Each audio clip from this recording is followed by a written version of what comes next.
Doctor Yunus চীন সফরে গিয়ে বলেছেন ভারতের 7 সিস্টার ভেঙে ফেলবে, এই নিয়ে কিছু বলুন। এগুলো দেশের অভ্যন্তরীণ ব্যাপার, দেশ বুঝবে, যারা বলছে তারা বুঝবে কি হবে না হবে। আল্লাহ দুই দেশের সম্পর্ককে ভালো করুক, আর পৃথিবীতে যে যেখানে মুসলিম ভাই নির্যাতিত, আল্লাহ তাদের সকলকে হিফাজত করুক, বলুন আমিন। দেখুন, আল্লাহ নবীর আখরি জামানার কিছু হাদিস আপনাদেরকে বলে যায়। কি আছে?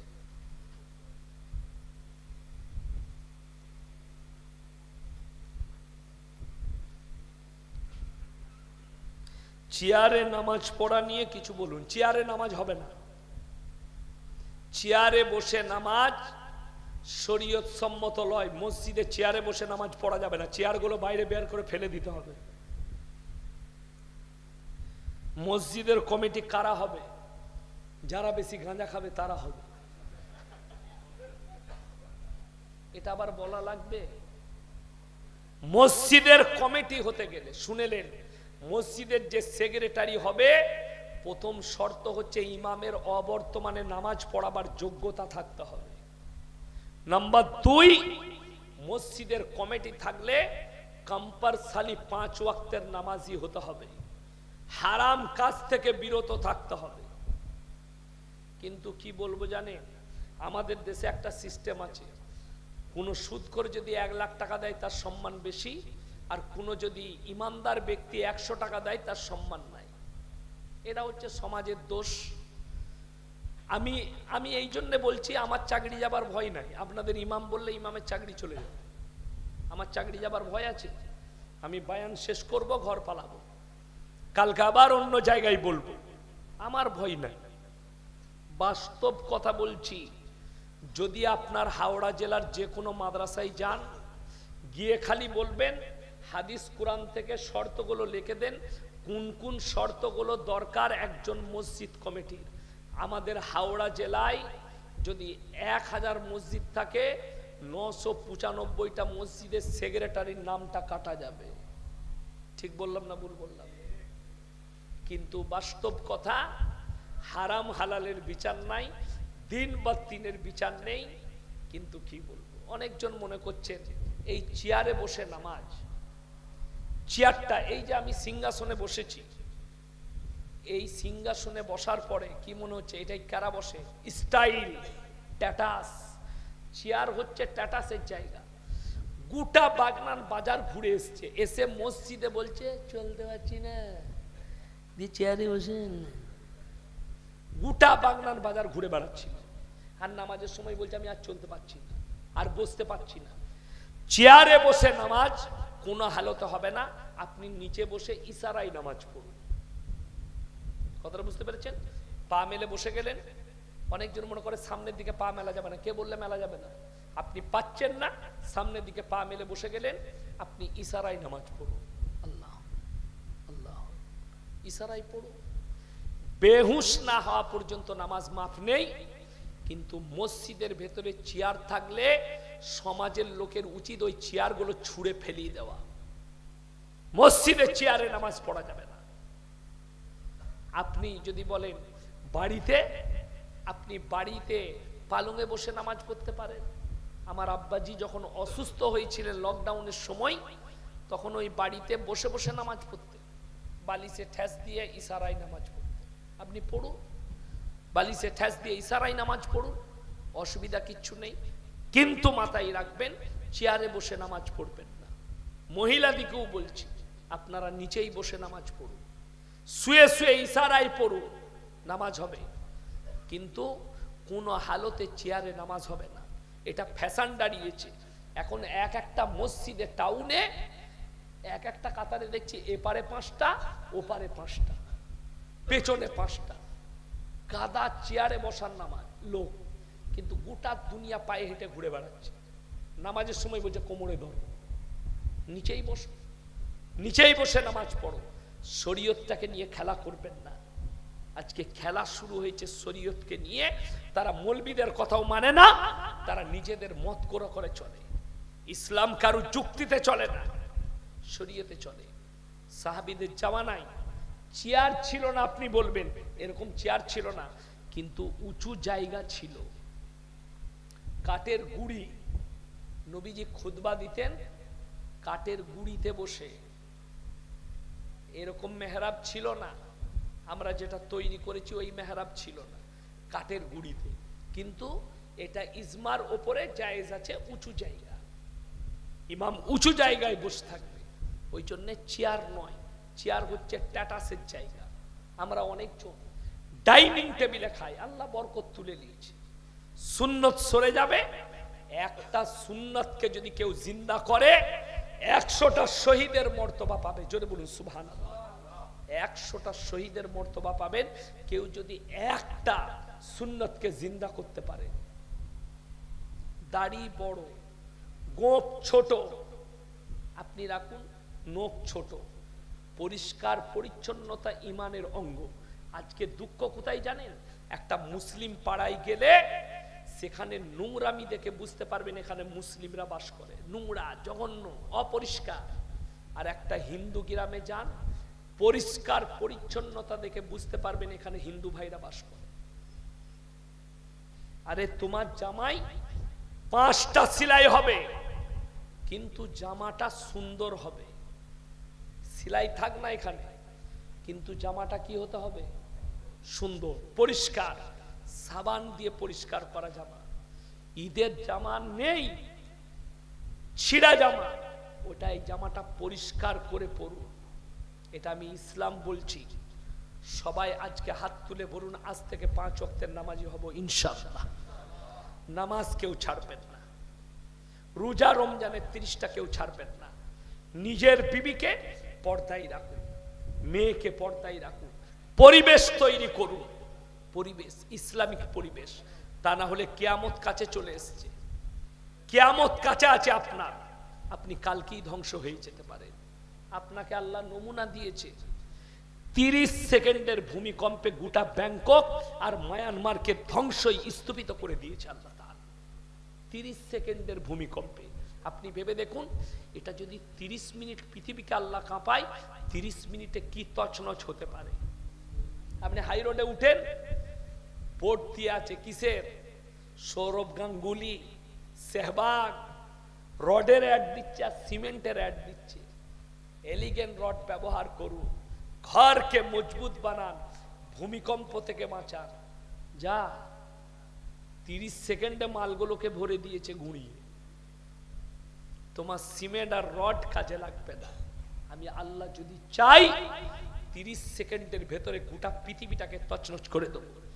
মুসান্নাব ইবনে আবু শাইবার হাদিস আপনাকে বলে দিই, আখরি জামানায় মসজিদগুলো মুসল্লিতে ভরে যাবে। জোরে বলুন সুবহানাল্লাহ। কিন্তু নবীজি কি বললেন জানেন? সেই মুসল্লিগুলো কারা থাকবে? সুদখোর থাকবে, হারামখোর বেশি থাকবে, তাদের মধ্যে ইমানদার থাকবে না আখরি জামানায়। এটা মুসান্নাব ইবনে আবু শাইবার হাদিস।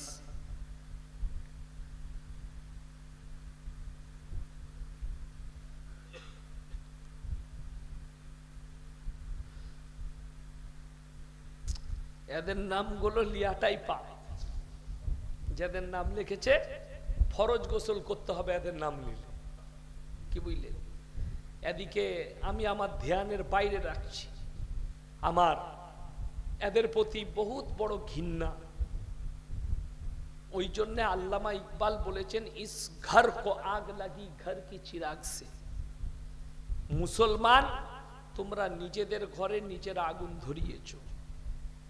যাদের নামগুলো এখানে লেখা হয়েছে, এদের নাম মুখে উচ্চারণ করলে ফরজ গোসল করতে হবে, নাপাক হয়ে যাবে। তসলিমা নাসরিন, নাস্তিক, এদের নাম লিয়াটাও মুখেতে পাপ। আর আল্লাহর কসম করে বলছি, এরা যত গাল দিবে আমাদিকে, ইসলামকে, ততটাই লাভ হবে, ক্ষতি কেউ করতে পারবে না। আপনি দেখুন, সাময়িক মনে হচ্ছে ফিলিস্তিনের এত লোক মারা যাচ্ছে, গাজাতে এত মানুষ মারা যাচ্ছে, অনেক মুসলমান বলছে আল্লাহ কি দেখতে পাই না? অবশ্যই আল্লাহ দেখছেন, কিন্তু মাথায় রাখবেন আল্লাহর রসুলের হাদিস সত্য না মিথ্যা বাবা? সত্য। আপনার নবীজি হাদিস বর্ণনা করেছেন যে খোরাসান থেকে একটা দল বের হবে, তারা থাকবে এমন একটা যোদ্ধা, তাদের কাছে এত অত্যাধুনিক অস্ত্র চলে আসবে যে তাদের সামনে আর কেউ দাঁড়িয়ে টিকতে পারবে না পৃথিবীর কোনো শক্তি। তাদের যে কমান্ডার হবে সে হবে ইমাম মেহেদী, জোরে বলুন সুবহানাল্লাহ। এবং যুদ্ধ শুরু করবে, এবং যুদ্ধর যে আখরিটা করবেন, শেষটা করবেন, তিনি হচ্ছেন হযরতে ঈসা মাসিহ। আসরের নামাজে দামাস্কের মসজিদে নামানো হবে এবং দাজ্জালের অভিভাব চলবে তখন, এবং দাজ্জালকে হত্যা করবেন হযরতে ঈসা মাসিহ। 40 বছর জীবন যাপন করবেন, তখন পৃথিবীতে ইসলাম প্রতিষ্ঠিত হয়ে যাবে। আল আকসায় ঝান্ডা গাড়া হবে, ইহুদিদের নাম নিশানা পৃথিবী থেকে মিটে যাবে। যেমন হিটলার এক যুগে মিটিয়েছিল, ওই রকম ভাবেই ঈসা মাসিহ এদের অস্তিত্বকে মিটাবেন। 40 বছর জীবন যাপন করবেন, তারপরে মৃত্যুবরণ করবেন। তারপরে কিয়ামতের বড় আলামতগুলো কয়েক দিনের মধ্যে ফুটে উঠবে। তার মধ্যে একটা আলামত হচ্ছে পশ্চিম দিকে সূর্য ওঠা। এই সূর্য ওঠার পরে আর মানুষের কোনো আমল আল্লাহর কাছে কাজে লাগবে না, আমলের দরজা বন্ধ হয়ে যাবে।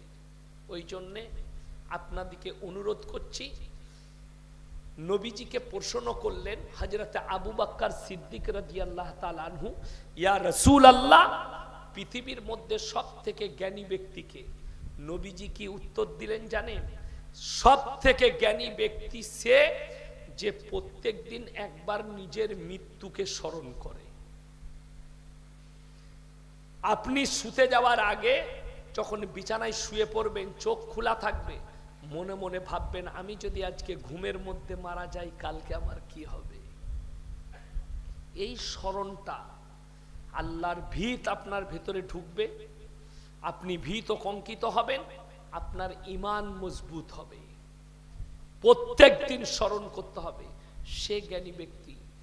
আর মরণের পরের জিন্দেগিটা আল্লাহ যেন কামিয়াবের জিন্দেগি হয়, দুনিয়া কিচ্ছু নয়। ওই জন্য আল্লাহ কোরআনে বলেছেন আইয়ুকুম আহসানু আমালা, আমি খালি মানুষের দেখব ভালো আমলটা। আপনি দুনিয়াতে এসছেন উলঙ্গ অবস্থায়, আপনার দাদি আপনাকে কাপড় পরিয়েছে, আপনার নানি আপনাকে কাপড় পরিয়েছে, আর আপনি যখন দুনিয়া থেকে যাবেন তখনও আপনার কাপড় পরার ক্ষমতা থাকবে না। প্রতিবেশীর লোক কাফনটা লেপটিয়ে আপনাকে কবরে দিয়ে আসবে। বাকি দুনিয়াতে যা কিছু তারা সব নিজের জায়গায় দাঁড়িয়ে থাকবে আল্লাহর হুকুম আসা পর্যন্ত। ওই জন্যে নামাজি হন, মুসল্লি হন, দিনদার হন, পরেজগার হন, আর সবাই দোয়া করবেন আল্লাহর কাছে, আল্লাহ যারা ইসলামকে মিটাতে চাইছে, কোরআনকে মিটাতে চাইছে, তাদের তকদিরে ঈমান থাকলে ঈমান দাও, তা না হলে পৃথিবীর মানচিত্র থেকে মুছে দাও। বলুন আমিন। যারা মনে মনে ভাবছেন যাদের ঈমান কমজোর, মুসলমানের কি হবে, মুসলমানের কি হবে, আরে আপনি জানেন না, আপনি চোখে দেখেননি, আপনি কোরআন পড়েন না। হযরতে মুসা নবীর জামানায় যে জালিম ছিল তার নাম ফিরাউন। ফিরাউন আছে না, অস্তিত্ব মিটেছে, শেষ। ফিরাউন মিশরে দাঁড়িয়ে বললে আলা রাব্বুকুমুল আলা, আমি তোমাদের রব আর আমি সব থেকে উঁচু। আল্লাহ তার নিচুড়ে রস বার করে দিয়েছে, আর এই কটা হারামখোর নেতার কথা শুনে আপনি ভয় খাচ্ছেন। আপনাকে মিটিয়ে দেবো বলছে, তাড়িয়ে দেবো বলছে, মেরে দেবো বলছে। আলে আপনি তার তাড়ানোকে এতটা ভয় খাচ্ছেন, অথচ আপনি কবরকে মনে রাখেননি যে কবরটা ওর থেকেও ডেঞ্জার হবে। আমাকে যদি বাংলাদেশে তাড়িয়ে দেয়, দেশ থেকে বার করে দেয়, আমি কোনো না কোনো দেশে ঠাঁই পাবো না, পাবো না? আরে ভিক্ষা, একজন ভিখারি সে ভিক্ষা করে খায়, খেতে পায় না, পায় না। তুমি এসি রুমে খাও, সে রাস্তায় বসে খায়, কিন্তু দুটোই খাবার, দুটোই পেটে যায়, দুটোই রুজি। কেউ ভিক্ষা করে রুজি পাচ্ছে, কেউ কি আল্লাহ দাস্তারখানে রুজি দিচ্ছে, কেউ কি হসপিটালের বেডেতে আল্লাহ রুজি দিচ্ছে। তো রুজির মালিক তো আল্লাহ। হায়াতের মালিক তো আল্লাহ। কেউ আপনাকে মেরে দিলে শুনেলেন, কোরআনে ওই জন্য আছে, ইন্না আউলিয়া আল্লাহি লা খাউফুন আলাইহিম ওয়া লা হুম ইয়াহজানুন। আউলিয়া শব্দের অর্থ হচ্ছে আল্লাহর বন্ধু। যারা আল্লাহর বন্ধু হবে তাদের দুনিয়া এবং পরকাল কোনো জায়গাতে কোনো ভয় নেই। জোরে বলুন সুবহানাল্লাহ। তো আপনি যদি আল্লাহর বন্ধু হন, আপনি আল্লাহকেই ভয় খান, বাকি দুনিয়া আর পরকালের জন্য আপনার কোনো ভয়ের চিন্তার কারণ নেই। যেহেতু আপনার জন্য জান্নাত আছে, আপনার জন্য কিয়ামতের ময়দানে আল্লাহর আরশের ছায়া আছে। আল্লাহ যেন আমাদের সকলকে আরশের ছায়া দান করেন, বলুন আমিন। আল্লাহ তাআলা আজকের রাত্রিকে কবুল করুক, আজকের জলসাকে কবুল করুক, আমাদের হাজিরিকে কবুল করুক। আচ্ছা নিয়ে আসুন। তো আল্লাহ তাআলা সকলকে কবুল করে লেখ, আজকের জলসাকে আল্লাহ কবুল করে লেখ, আজকের হাজিরিকে আল্লাহ কবুল করুক। ভাই হায়াত বাকি, মুলাকাত বাকি। আমি এতক্ষণ আলোচনা করলাম, বলি 2 ঘন্টা সুর দিয়ে বক্তব্য দিতে পারবো, কিন্তু জানেন এই সুর দিতে গিয়ে সমাজ শেষ হয়ে গেছে। সুরেতে জলসা শেষ। বুঝলি কি হুজুর? বুঝিনি কিচ্ছু, খালি হুজুরের গলাটা ভালো ছিল দিয়ে সমাজ শেষ হয়ে গেল। 4 বছর আগে আমি মেদিনীপুরে জলসা করতে গিয়েছিলাম। একজন হুজুর সাহেব এসেছিলেন 24 পরগনা থেকে জলসা করতে 4 বছর আগে। তো আমি মসজিদে শুয়ে আছি, 12টা থেকে আমার টাইম, উনি 10টায় চেপেছেন। তো 10টায় চাপার পরে তিনি একটা পাখির গল্প ধরলো, পাখির। আমি গেলাম, আর 5 মিনিট বাকি আছে। তো এরকম আপনার মতো একটা বয়স্ক চাচা সামনে বসে আছে, সে তখন হুজুরকে বলছে, হুজুর পাখিটা এখনো উড়লনি। হুজুর তখন কি বলছে শুনলেন? আমার বাবাজিরা মায়েরা, সামনে বৎসরে বাপ দাওয়াত দেবে, আমি তখন পাখিটা উড়িয়ে দেবো, মানে আর 1 বছর দাওয়াত দিবে, আরো 2 ঘন্টায় উড়ুবে। সমাজ শেষ। হারাম হালাল, নামাজ রোজা তসবিহ তিলাওয়াত, দিন ইসলাম, একটা কথা নাই, খালি গল্প। আমার ভাই, বক্তা যদি স্টেজে বসে ফাঁকা ছাড়বেন না। এই আমাদের মতো বক্তার পাশে একটা আলেমকে রাখবেন, ভাড়া করা আলেম। ভাড়া করা বক্তা যখন নিয়ে আসছেন টাকা দিয়ে, যার কাছ থেকে কোরআন হাদিস শুনবেন, তার পাশে টাকা দিয়ে একটা এলাকার ভালো আলেমকে বস করান, যাতে সে ফাঁকি মেরে গল্প করে না পালিয়ে যায়। এটাই চলছে সমাজে। আমি দেখলাম মোবাইলে 24 পরগনায় এক হুজুর জলসা করতে গেছে, তো স্টেজে একজন এলাকার আলেম বসেছে, তাকে সভাপতি করেছে। ই বলছে, আপনি পালিয়ে যান, না হলে আমি বক্তব্য দেবো না। হুজুর আমি তো কথা বলবো না, আপনি চলে যান। সে তাকে চলে যেতে বলেছে, সে বেচারা আলেম মানুষ, সে বলছে আমাকে যেতে বলছেন, বললেন না আপনাকে চলে যেতে হবে। সে কি করলো, ওখান থেকে উঠে নেমে গিয়ে শ্রোতাদের সঙ্গে মজমাই বসছে, বলছে ওইখানেও বসতে পাবেন না। মোবাইলে আছে রেকর্ডিং, ছুটছে, ওখানেও বসতে পাবেন না। তাহলে বুঝলেন এই ব্যক্তি কেমন, যে বক্তব্য দিচ্ছে, আলেম থাকলে তার বায়ান করার ক্ষমতা নাই। এদের কাছ থেকে দূরে থাকবেন, সাবধানে থাকবেন। ইলেম কালাম নেই, তার মধ্যে দিন নেই, অথচ সমাজকে বিভ্রান্ত করছেন। আমার বন্ধুগণ, আমার ভাই, আল্লাহ তাআলা আমাদের সকলকে হেফাজত করুক। আজকের রাত্রিকে আল্লাহ হেফাজত করুক, আজকের রাত্রিকে কবুল করুক। আপনারা দেখেন, মুফতি সাহেব যোগ্য আলেম এসছেন, আল্লাহ তাআলা ইনার হায়াতে বরকত দেখ, আল্লাহ তাআলা ইনার মেহনতকে কবুল করুক। আপনারা আমার জন্য দোয়া রাখেন, আমি আপনাদের জন্য দোয়া রাখি। ওমা আলাইনা ইল্লাল বালাগ। আসসালামু আলাইকুম ওয়া রাহমাতুল্লাহি ওয়া বারাকাতুহু। মাইক ম্যান কোথায় গেল?